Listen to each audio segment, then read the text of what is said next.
Here we have the bumper bar taken off, and this is the edge that we're going to put these plastic strips on. I find that if you use a little tiny drill bit like that, it's slightly smaller than the screws you're going to put in. You just need little tiny countersunk screws, and then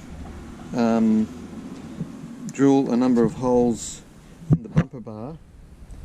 But the objective, the idea is to get your strip and put it on here first, and then hold it with the vice grips.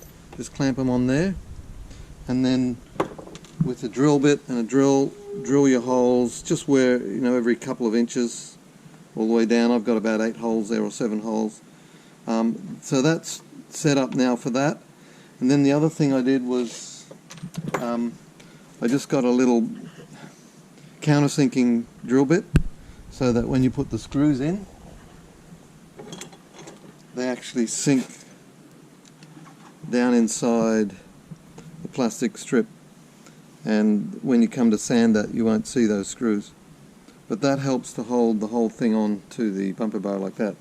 So once we've done that, we get the one that's going to sit underneath. This is the top one. This one sits down underneath to take up the thickness. You put this one on top of this and use this as a guide to put your other holes in.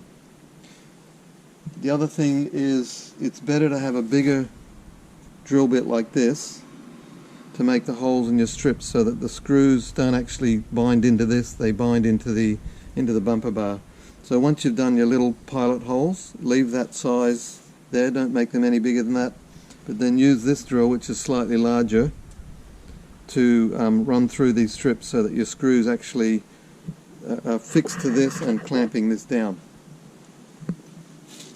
Okay, then what I did was mix up using the glue, and I made a little, because it's a double barrel thing, I made up this little tool, and you just squeeze it out together in equal parts, mix it up with the paddle pop stick.